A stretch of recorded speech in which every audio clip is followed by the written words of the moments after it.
When I first arrived at the Hawthorne estate, I was struck by its beauty. Sprawling grounds were perfectly manicured. The gravel driveway crunched underfoot as I approached the grand double doors. In the house itself, 3 stories of pristine stone and elegant woodwork seemed to breathe with a quiet, dignified life of its own. It was old, yes, but not neglected. Every inch of it was polished and preserved, as if time itself didn't dim its grandeur. I was greeted by Mrs. Hawthorne, who radiated a calm, composed grace. Her features were fine. Her smile was warm, but her demeanor was measured. Behind her, Mr. Hawthorne loomed with a kind of genteel authority, his dark eyes assessing me as though I were another antique to be appraised. And then there was Evie, their daughter, a pale, delicate girl of about 7, who clung to her mother's skirts and watched me with wide, unblinking eyes.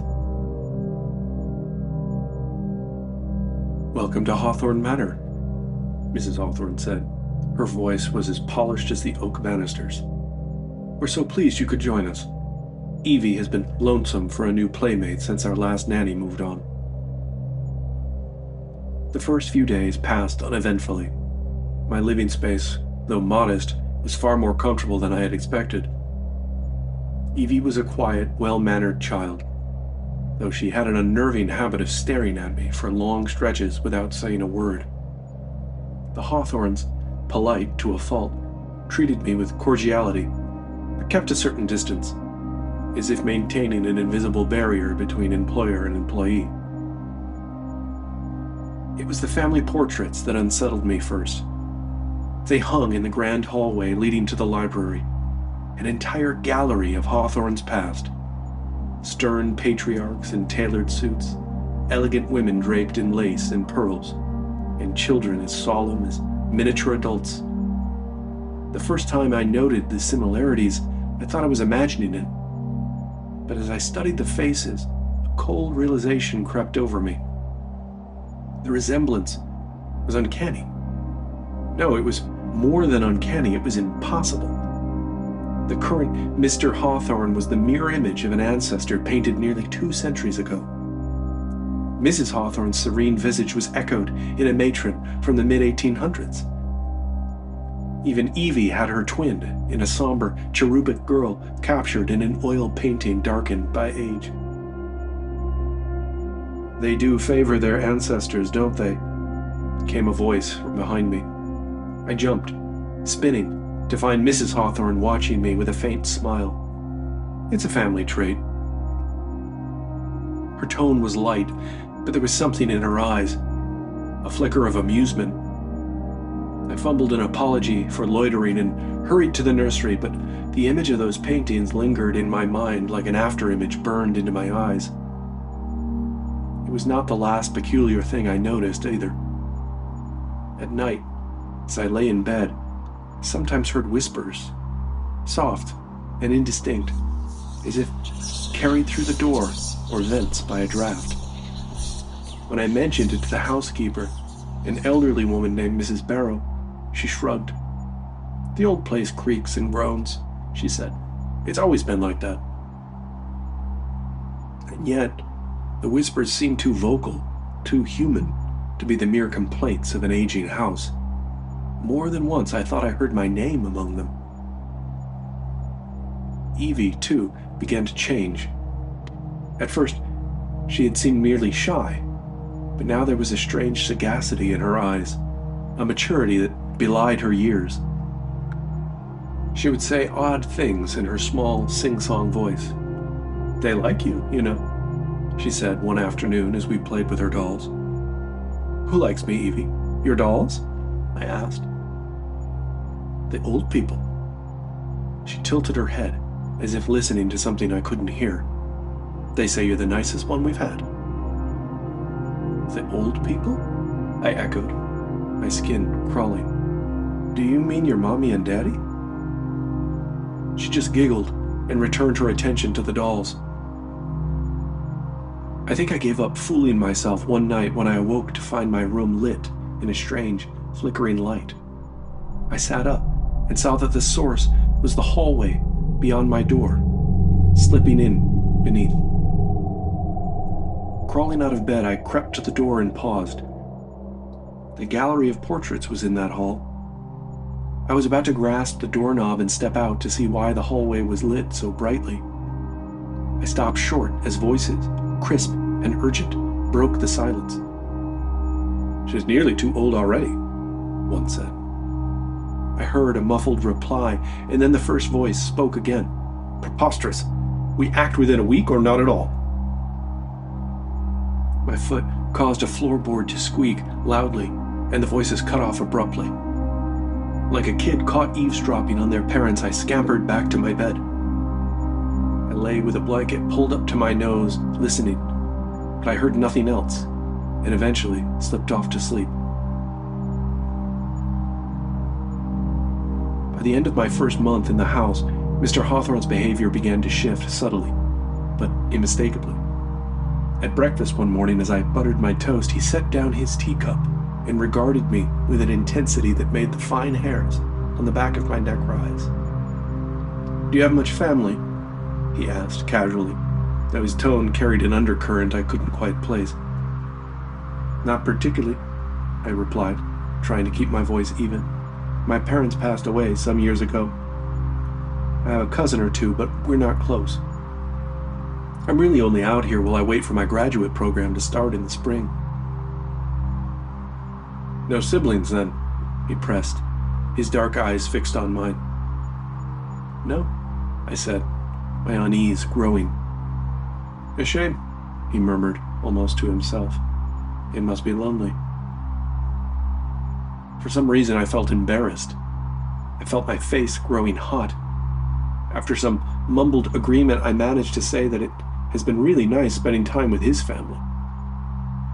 Mrs. Hawthorne glanced up from her plate, her expression inscrutable, and Evie giggled softly, though at what I couldn't say.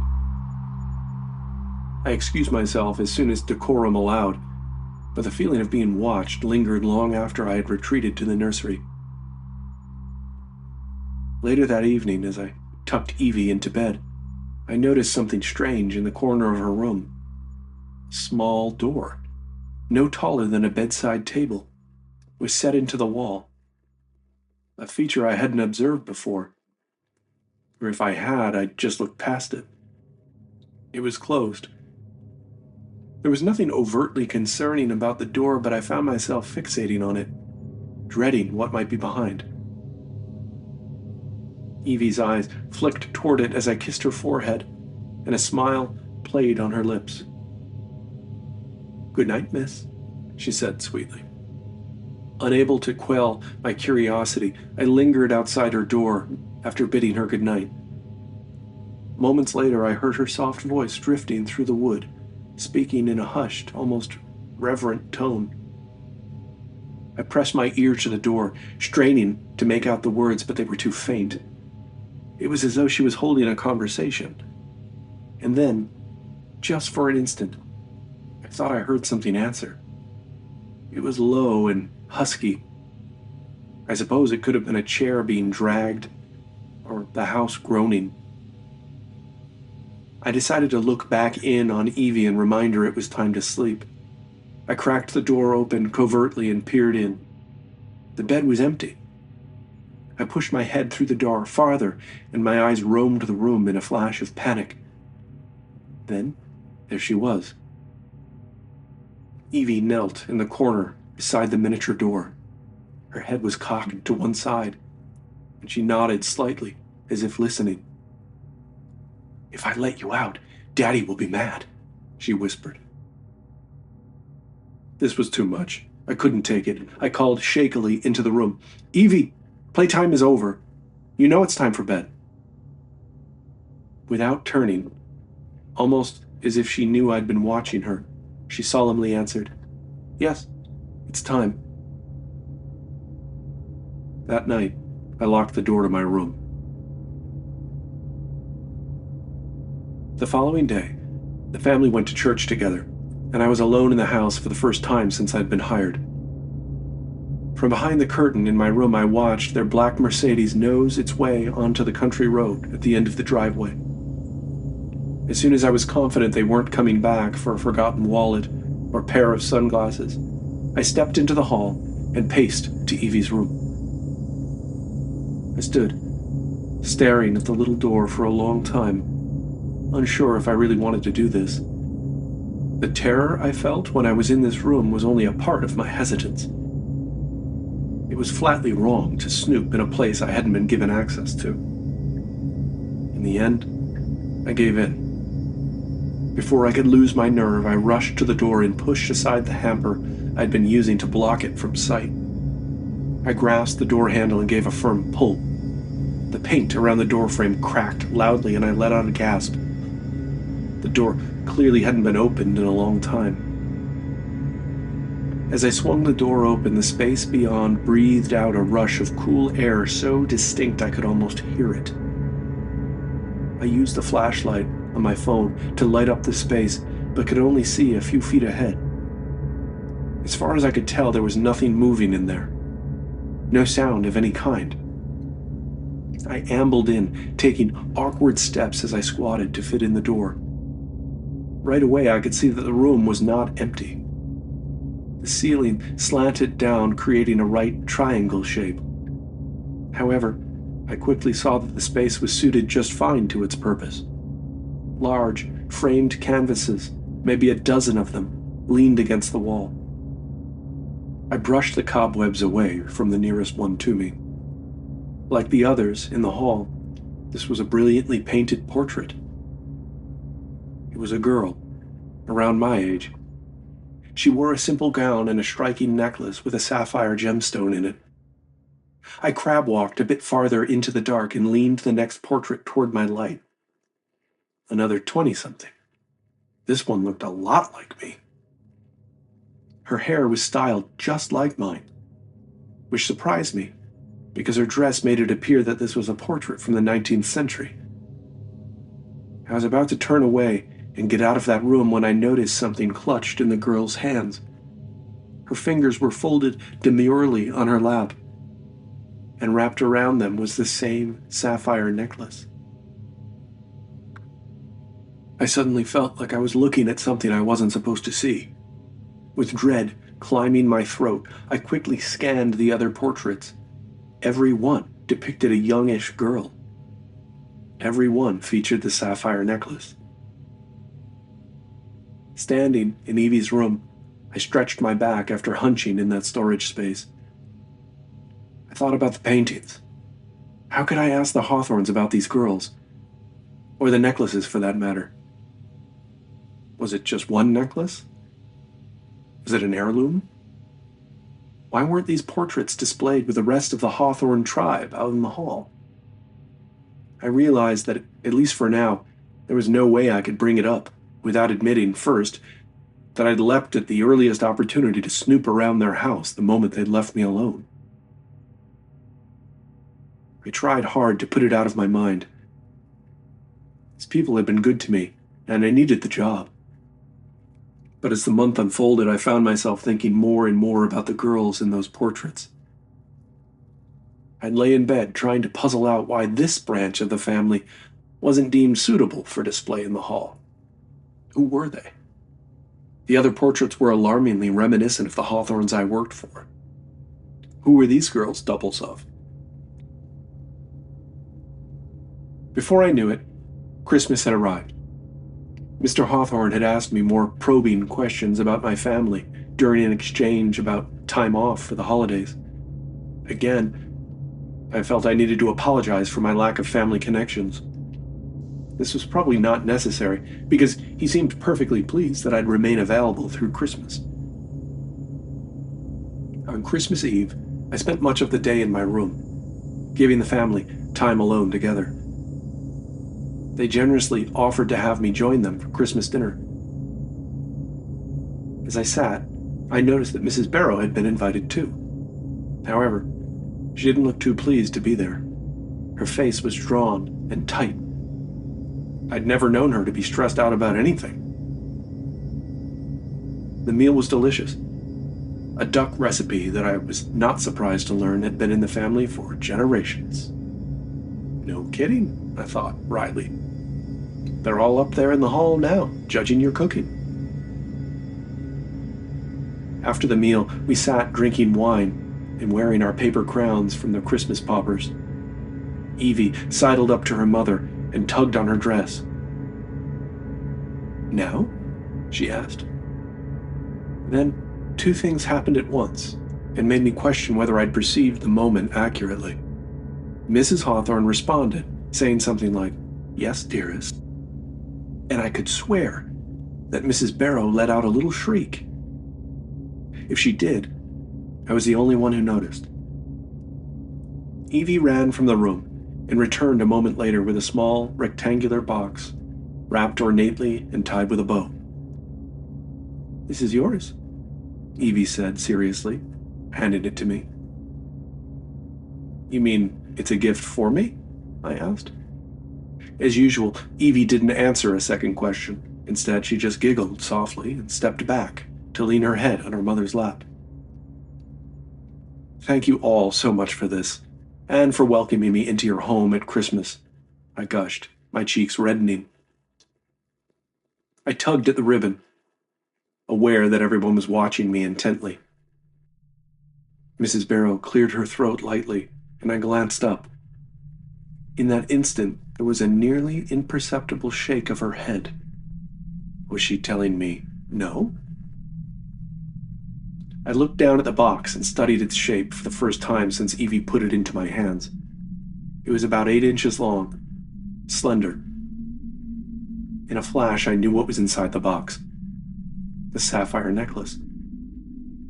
Picking my head up, I looked first at Mrs. Barrow. Her eyes were wide and panicked. Then, Mr. Hawthorne. His face was expectant and stern. I could feel him willing me to unwrap the box. There was a long, tense moment. I didn't know what to do. Then, the silence was broken by a voice from upstairs. It was familiar, but I wasn't sure exactly how. "She'll wear it," the voice remarked sharply. Then a chorus of other voices began chiming in, echoing from the hall. I couldn't understand the words, as many voices formed a tangled web of demands, retorts, and pleas. Just as alarming was the family's apparent inability to hear the voices. They continued staring at me, waiting. I abruptly pushed my chair back and stood. Mr. Hawthorne raised his eyebrows in surprise. "How rude of me," I began, my face reddening again, but this time not with embarrassment. "I have gifts for each of you too. Let me just grab them." I strode out of the room quickly, batting aside a feeble attempt from Mrs. Hawthorne for me to remain. Seconds later, I was in the driveway. Snow swirled silently. I ran for my car. It was covered in at least 6 inches of snow, but I wasn't waiting to clear it off. I started the car and tore out of the driveway without looking back. I never went back. I never got my things. I never got my pay for the month of December. In the hours and days following my hasty Christmas Eve flight from the Hawthorne house, I tortured myself over the notion that I'd imagined it all, that everything had a rational explanation, and that I'd left my employer in the lurch at the holidays. But then something happened that convinced me I'd made the right choice. Maybe even saved my life. Better said, something didn't happen. The Hawthorns. They never called, never attempted to contact me a single time. It was as if they were saying, "Fair enough, you win this round." I kept tabs on their name with a Google alert. I never saw a job posting for a new nanny. However, about 2 weeks after I left, I did see that they were looking for a new housekeeper. Apparently, after decades of service, Mrs. Barrow had retired, or perhaps that little shake of her head at the dinner table had come at the cost of her job. I got a retail job for the rest of that winter. One day, As I sorted through inventory, my phone buzzed with a notification. It was my Google alert for the Hawthorne family. The headline read, "Prominent family estate up for sale after sudden departure."